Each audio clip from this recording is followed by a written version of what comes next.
잘 나오나요? 어색하네. 안녕하세요. 서기필름의 석입니다. 이사하고 집 정리하느라고 정말 많이 바빴어요.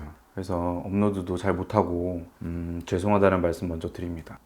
오늘은 제가 가지고 있는 유일한 중형 필름 카메라, 각종 SNS에서는 이걸로 찍은 사진보다 이렇게 찍혀있는 사진이 더 많은 그 카메라, 롤라이플렉스의 보급 버전인 롤라이 코드를 소개해 드리려고 합니다. 보시는 바와 같이 정말 재밌게 생겼죠. 우리가 카메라로 보통 알고 있는 이런 기종들이랑은 확실히 좀 다르게 생겼습니다. 가지고 있기만 해도 필름 감성에 푹 빠질 것 같은 이 모양을 가진 이 카메라는 이안 리플렉스 카메라입니다. 앞선 영상에서 이안 카메라에 대해서 제가 설명을 한번 드린 적이 있는데 이렇게 생긴 겁니다. 렌즈 하나로 보는 것과 찍는 것까지 다 통일되어 있는 카메라. 요것의 설명에 대해서 조금 더 깊이 궁금하신 분들은 제가 상단에 카드 띄워 놓을 테니까 그쪽을 통해서 영상 한번 보고 오시면 좋을 것 같아요. 그러면 렌즈가 하나인 거, 테이킹부터 시작해서 뷰잉, 내가 보는 것과 찍는 것까지 이 렌즈 하나로 해결하는 것인데, 그렇다면 이안은, 그렇죠, 보시는 것처럼 렌즈가 두 개입니다. 보이는 렌즈 따로, 사진을 찍는 렌즈가 따로인 이안 리플렉스 카메라예요. 이 위에 위치해 있는 렌즈는 제가 카메라를 찍기 전에 피사체를 바라보는 그 렌즈가 되겠습니다. 밑에 위치한 이 테이킹 렌즈는 내가 바라보고 있는 피사체에 빛이 이쪽으로 들어와서 필름에 상을 맺히게 해주는 그런 역할을 하는 테이킹 렌즈가 되겠어요. 초점이 맞는지 안 맞는지 내가 눈으로 보고 확인하는 렌즈는 이 첫 번째 이 뷰잉 렌즈, 그리고 조리개가 달려있는 렌즈는 요 밑에 있는 요 렌즈, 테이킹 렌즈 되겠습니다. 자, 그럼 정말 그렇게 돼 있나 한번 확인해 볼까요? 뷰잉 렌즈 왼쪽에 있는 이 초점계, 초점 링을 돌리게 되면 거리가 이렇게 조절이 되게 되고 초점이 변하는 것을 확인할 수 있습니다. 이 테이킹 렌즈 왼쪽에는 여기 보이시나요? 여기 조리개를 조절할 수 있는 레버가 여기 위치하고 조리개를 변경해 줄 수 있어요. 이 테이킹 렌즈 왼쪽에 말이죠. f3.5에서 f22까지 조리개를 조여줄 수 있네요. 그리고 이 렌즈는 단초점 렌즈, 즉 단렌즈로 75mm의 초점 거리를 가진 75mm의 화각을 가지고 있습니다. 보시면 75라고 써있죠. 자, 여기서 TMI. 우리가 흔히 화각을 물어볼 때 50mm야 35mm야 뭐 이런 식으로 표현을 많이 하잖아요. 망원, 표준, 광각 뭐 이런 것들을 구분 지을 때도 우리는 흔히 미리수로 많이 서로 얘기하고 뭐 표현하고 있습니다. 큰 문제는 없는데 굳이 말씀드리자면 이것은 개념이 약간 혼용되어서 사용되어지는 표현이라고 말할 수 있겠어요. 화각, 저희 화각이라고 얘기하잖아요. 화각은 분명히 각도의 개념입니다. 근데 우리는 미리수, 길이의 개념으로 표현을 하고 있잖아요. 그 이유가 좀 간단하게 설명드리자면 초점 거리, 그러니까 상이 맺히는 것부터 렌즈 시작되는 그 초점 거리를 저희는 통상 미리수로 표시를 하는데요. 그 미리수로 인해서 화각이 결정이 돼요. 그래서 저희는 그냥 쉽게 표현해서 화각 35mm면 광각, 50mm면 표준, 그 이상이면 망원, 이렇게 혼용된 개념을 그냥 저희는 그냥 편하게 사용하고 있는 겁니다. 하지만 엄밀히 따지자면 화각은 그 초점 거리로 인해서 발생되는 요런 각이고요. 몇 도로 표시돼야 되겠죠? 사기필름. 이 말씀을 제가 왜 드렸냐면 우리가 흔히 얘기하는 일반적으로 풀프레임 카메라의 75mm와 지금 제가 갖고 있는 이런 중형 카메라의 75mm는 분명히 미리수는 같지만 그 발생되는 화각이 다릅니다. 뭐 그런 얘기 들어보셨잖아요. 요게 풀프레임으로 35mm인데 크롭 센서 기준으로는 뭐 몇 밀이다 뭐 이런 말씀 혹시 들어보셨죠? 중형 카메라도 마찬가지입니다. 중형 카메라도 분명히 초점 거리는 일반 35mm 필름과 똑같은 그 길이를 나타내는 75mm를 쓰지만 상이 맺히는 판형의 크기가 다르기 때문에 발생되는 화각 자체가 달라요. 그렇기 때문에 이런 이해가 어느 정도 있어야 이 중형 카메라의 75mm는 일반 풀프레임 카메라의 35mm와 화각이 다르다 라는 개념을 이해할 수 있는 거예요. 이 화각에 대한 영상은 제가 다시 한번 깊이 다루는 영상을 만들어 볼까 합니다. 그때 좀 더 깊이 아시기 쉽게 제가 말씀을 드릴게요.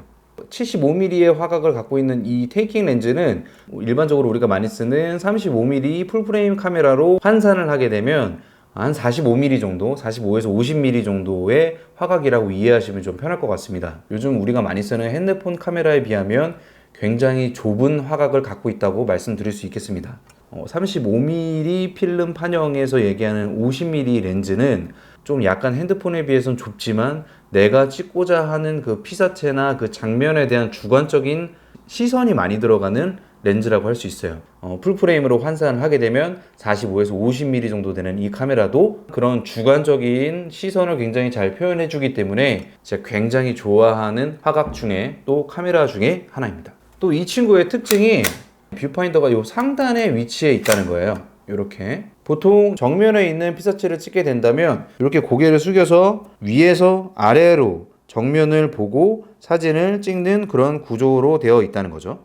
이 뷰파인더를 보는 재미가 상당한 카메라입니다. 다음으로 셔터 스피드가 어디까지 지원되는지 한번 말씀드려 볼게요. 셔터 같은 경우는 아까 보셨던 조리개 조절하는 레버 반대편 오른쪽에 위치되어 있습니다. 여기 레버 보이시죠? 보시면 벌브부터 쭉 1초, 2분의 1초, 5분의 1초 쭉 가서 500분의 1초까지 지원합니다. 그리고 특이한 게 셔터가 요 밑에 있어요. 셔터가 이런 형식으로 되어 있습니다. 셔터도 재밌죠? 그러니까 여기서 이렇게 감아서 보고 튕겨줘야 되는 뭐 이런 구조로 되어 있어요. 굉장히 재밌죠? 다음은 노출계 유무에 대해서 말씀을 드릴게요. 노출계는 요 모델엔 없습니다. 요 모델보다 상위 기종인 롤라이 플렉스에는 대부분의 기종에 노출계가 요 뷰파인더 안에 볼 수 있도록 들어가 있거든요. 하지만 요 기종에는 노출계가 없어요. 그래서 뇌출계로 찍거나 감으로 찍는 거죠. 뇌출계로 찍거나 제가 영상에서 한번 보여드렸던 어플리케이션을 통해서 노출 정도를 봐서 그것을 참고해서 사진을 찍는 그렇게 찍으시면 되는 겁니다. 앞서 말씀드렸던 롤라이 플렉스 같은 경우는 요거보다 상위 기종이죠. 대부분의 이 뷰파인더에 전자식 노출계가 들어가 있는데 고급 모델인 롤라이 코드에는 후기에 가서나 몇 개 안 되는 기종에만 그 노출계가 굉장히 심플하게 들어가 있어요. 제가 갖고 있는 것은 굉장히 옛날 거기 때문에 노출계가 지원되지 않아서 뇌출계로 감으로 사진을 찍고 있습니다. 롤라이 코드에 들어가는 필름에 대해서 한번 말씀을 드려볼까 합니다. 우리가 가지고 있는 일반 필름보다 굉장히 크죠? 야, 이거 어떻게 하는 거야? 이렇게 하는 거냐? 4D 필름. 자, 이제 카메라 스펙은 어느 정도 알아봤습니다. 이거보다 위의 버전인 롤라이 플렉스와 그다음에 이 롤라이 코드를 쓴 지가 한 3년 정도 돼 가고 있는데요. 이 롤라이 코드와 롤라이 플렉스가 가지고 있는 어떤 그런 공통적인 장점과 단점을 제가 한번 말씀드려 보려고 합니다. 첫 번째로 장점은 뭐니 해도 이 롤라이 플렉스와 롤라이 코드만이 갖고 있는 이런 클래식한 외관이에요. 가지고 있는 것만으로도 그 아우라가 정말 대단합니다. 저 같은 경우는 뭐 실외에서 찍을 때도 있고 실내 카페에서 찍을 때도 있는데 카페에서 요거를 사진을 찍으려고 밖에 내놓으면 역시 많은 시선을 받게 돼요. 보이시는 카메라 자체가 너무 이쁘지 않습니까? 저도 사실은 롤라이 플렉스를 처음에 구매를 하고 지금 방출을 했지만 롤라이 플렉스가 굉장히 이뻐서 샀어요. 롤라이 플렉스가 같은 비슷한 외관을 갖고 있지만 이 녀석보다 거의 가격은 5배 이상 차이가 납니다. 두 번째 장점은 꼭 이 친구의 장점이라고 볼 수는 없어요. 중형 카메라가 갖고 있는 그 고유의 장점이라고 할 수 있습니다. 아시겠지만 사진의 세계에서는 판형이 깡패다라는 얘기가 많이 있어요. 판형이 깡패다. 저와 여러분들이 흔히 쓰시는 35mm 풀프레임 기준의 그 필름 판형에 비해서 4배 정도가 면적이 더 큽니다. 그렇기 때문에 심도의 표현 자체가 정말 넘사벽이에요. 이는 뭐 쉽게 말씀드리자면 배경 흐림 효과를 말씀드리는 거죠. 35mm 필름, 풀프레임 필름으로 f3.5의 사진을 찍는 것과 이 중형 카메라로 f3.5를 찍는 사진은 정말 그 결과물이 너무나 다릅니다. 이를 좀 자세하게 설명드리기 위해서는 심도가 좀 극적으로 표현되는 어떤 그런 조건들을 좀 알고 계시면 제가 말씀드리는 내용에 대해서 단번에 이해가 되실 텐데 앞으로 만들 화강 영상에서 이 심도도 조금 더 깊이 다뤄볼 수 있도록 제가 해볼게요. 다시 이 카메라의 장단점으로 돌아와서 그럼 이제 단점을 한번 살펴볼게요. 앞서 말씀드린 그런 장점이 있지만 장점만 있는 카메라가 어디 있겠어요. 제가 3년간 쓰면서 느껴왔던 단점에 대해서 말씀드려볼게요. 지금 현대 우리가 살아가는 이 사회의 분위기와 이런 기술력을 기점으로 장점이 분명히 많았다면 지금까지 이런 종류의 카메라들이 계속 나오고 있겠죠. 이제 이런 종류의 카메라들이 나오지 않는다는 건 우리가 흔히 쓰고 있는 카메라에 비해서 그만큼 단점도 많다는 반증이 될 수 있습니다. 제가 느꼈던 첫 번째 단점 중에 하나는 이 카메라의 단점이라고 말할 수는 없겠지만 중형 카메라의 대부분의 단점이기도 하죠. 판형이 크기 때문에 셔터 스피드를 빠르게 할 수 있는 어떤 기술적인 제약이 있습니다. 일반적으로 우리가 많이 쓰는 풀프레임 카메라에 비해서 셔터 스피드가 대체적으로 느리다는 겁니다. 이는 구조적으로 볼 때 지극히 상식적인 거예요. 작은 필름의 판형을 여닫는 것보다 큰 판형의 필름을 여닫는 게 당연히 기술적으로 더 빠르게 하기가 힘들겠죠. 제가 갖고 있는 이 롤라이코드도 가장 빠른 셔터 스피드가 앞서 보셨겠지만 500분의 1초입니다. 1안 리플렉스 카메라들, 아까 말씀드린 제가 갖고 있는 니콘 FM 같은 경우도 보급 기종이지만 1000분의 1초 정도는 지원을 하거든요. 그에 비해서 가용 범위가 반밖에 되지 않는다는 그런 단점이 있어요. 사실 저 같은 경우는 500분의 1초의 셔터 스피드를 갖고 있더라도 뭐 조리개 값을 어느 정도 조이고 또 내가 표현하고자 하는 사진의 어떤 그런 결과물 좀 타협함으로써 500분의 1초 안에서도 충분히 잘 쓰고 있거든요. 하지만 현대의 기술력을 맛봤던 대다수의 분들이 이 500분의 1초 안에서 사진을 찍기에는 당연히 답답할 수밖에 없는 수치 외에는 어쩔 수가 없는 것 같아요. 이어서 두 번째 단점으로는 딱 봐도 아실 겁니다. 크기와 무게죠. 저 같은 경우에는 주로 차로 이동하기 때문에 국내에서 사진을 찍을 때는 그냥 차로 가방에다 넣고 갔다가 출사지에서 꺼내서 사진을 찍는 편입니다. 그렇기 때문에 큰 불편함은 없지만 가장 이 친구가 무겁고 커서 제약이 느껴질 때는 해외여행 갈 때죠. 해외여행 가서 정말 찍고 싶은 사진 많을 수 있잖아요. 딱 한 번이었던 것 같아요. 그때도 정말 너무 어깨가 부서질 것 같습니다. 왜냐하면 삼각대도 챙겨야 되죠. 35mm 카메라도 챙겨야 되죠. 그리고 이 친구까지 챙기게 되면 정말 이게 내가 여행을 간 건지 아니면 사진을 찍기 위해서 출장을 나온 건지 헷갈릴 때가 있어요. 그리고 세 번째 단점으로는 구조적인 문제에서 나오는 단점이라고 볼 수 있는데요. 위에서 아래로 내려다보는 뷰파인더 형식이기 때문에 수평을 잡기가 초보자분들은 굉장히 어렵다고 느끼실 수 있어요. 저도 그랬습니다. 수평 이런 거 잘 안 봐요 라고 말씀하실 수 있겠지만 수평 뭐 그렇게 중요한 건 아니죠. 하지만 수평을 떠나서 내가 원하는 구도가 있지 않습니까? 그 구도를 수정하는 게 힘이 들어요. 그 말씀을 드리는 겁니다. 물론 찍고 난 다음에 요즘 분들은 대부분 다 사진 찍으시는 분들이 보정 프로그램도 같이 쓰시기 때문에 찍고 난 다음에 내가 원하는 구도로 어느 정도 수정하실 수 있겠지만 수정한다는 것은 곧 무엇을 의미할까요? 그렇죠. 화각의 손실을 의미하죠. 수정하면 할수록 중형 카메라가 갖고 있는 이점을 살리지 못한다는 단점이 따라올 수밖에 없어요. 그리고 네 번째 단점으로는 뭐 가격이야 그렇다 치고 매물을 구하기가 정말 쉽지가 않아요. 30만 원 정도 되는 금액으로 중고나라에서 구매를 했는데요. 그 거래 당시에 판매자분과 굉장히 실갱이가 많았었어요. 막상 받아보니까 굉장히 상해져 있는데도 굉장히 많고 가죽도 많이 벗겨져 있고 근데 사실 뭐 찍는 데는 문제가 없어서 그냥 뭐 이런저런 실갱이 하기보다는 그냥 쭉 쓰고 있습니다. 이제 이 친구도 정이 들어서 저야 상관없지만 초보분들이 이런 카메라의 외관을 보고 그러니까 어느 판매자분의 설명만 듣고 만나서 사시더라도 돈이 오가고 물건이 오가는 그 자리에서 이 카메라가 이상이 있는지 없는지 꼼꼼하게 보기도 상당히 어려운 부분이 있고 사실 마음의 여유도 별로 없죠. 저 같은 경우도 카메라를 구입할 때 다 검수하고 볼 수 있는 능력이 있음에도 불구하고 놓치는 부분이 있습니다. 왜냐하면 마음이 여유롭지가 않아서 그래요. 일단 제 물건이 아니기 때문에 막 이렇게 뜯어서 보기에도 좀 민망하고 제가 무슨 말씀하시는지 아실 겁니다. 그죠? 그렇기 때문에 초보자분들이 중고 매물을 사기에는 좋은 매물을 고르기엔 좀 어려운 부분이 분명히 없지 않아 있어요. 그래서 이런 물건들을 사실 때는 오래전부터 존속을 하고 있고 사람들에게 어느 정도 유명한 오프라인 카메라 집에 가서 그 사장님께 직접 물건을 확인하고 구매를 하시는 걸 추천드리고 싶어요. 카메라 판매하는 곳마다 조금씩 다르긴 하지만 자체적으로 갖고 있는 어떤 그런 보증 기간도 설정해 주는 곳이 많이 있거든요.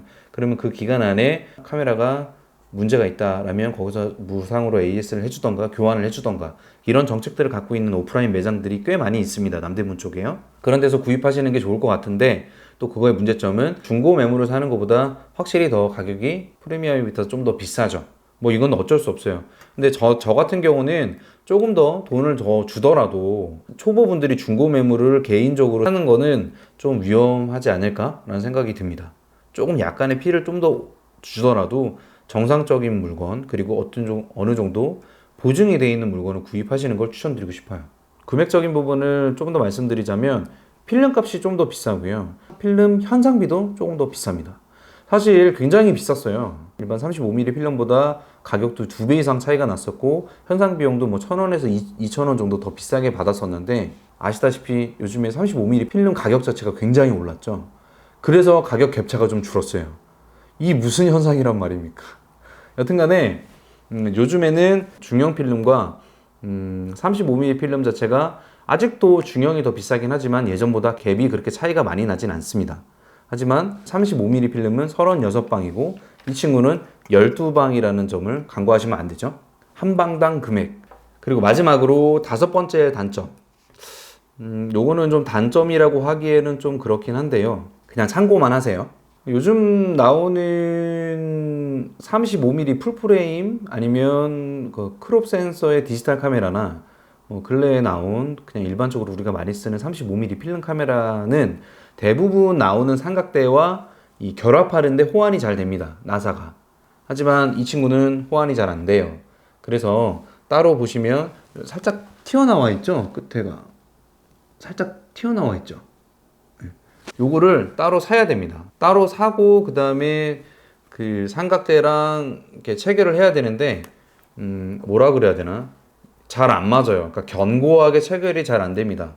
그래서 저는 요거를 삼각대에 체결하고 난 다음에는 카메라와 삼각대를 같이 이렇게 두고 다녀요.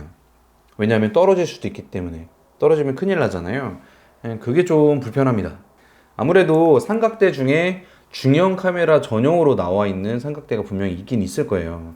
하지만 저는 일반 35mm 필름 카메라의 삼각대 따로 그 다음에 중형 필름 카메라 삼각대 따로 이렇게 살 만큼의 경제적인 여유는 되지 않기 때문에 같이 호환돼서 호환할 수 있는 제품을 사야 되는데 그럼 이 친구는 이런 또 다른 액세서리가 좀 들어가요. 비싸진 않지만 제가 단점이라고 말씀드린 이유는 견고하게 체결이 잘 되지 않아요. 자, 이제 제가 가지고 있는 이 롤라이코드의 리뷰가 모두 끝났습니다. 장점도 확고하고 단점도 확고하고 그런 아주 매력 있는 카메라죠. 뭐니 해도 제가 이 친구를 중고 매물로 30만 원에 가져왔는데 30만 원의 금액을 투자해서 내가 중형 판형의 필름 카메라를 쓸 수 있다는 것과 나에게 남겨지는 어떤 중형 사진들이 있다는 것들은 굉장히 메리트라고 생각을 해서 저는 아직까지도 이 롤라이코드를 정말 잘 쓰고 있습니다. 그리고 뭐니 해도 소유하는 것만으로도 감성 뿜뿜이죠. 그게 이 롤라이코드의 최대 장점이 아닐까 저는 그렇게 생각을 합니다. 끝으로 이 친구로 찍은 사진들 몇 개 올려봐 드릴게요. 참고해 보시고 사진 혹시 마음에 드신다면 좋은 매물 한번 구매해 보시는 것도 조심스럽게 추천해 드려 볼게요. 오늘 영상 어떠셨나요? 이 롤라이코드에 궁금한 점이 좀 어느 정도 해소되셨나요? 혹시 마음에 드셨다면 구독과 좋아요 좀 부탁드릴게요. 여러분과 천천히 성장해 나가는 서기필름이었습니다. 감사합니다.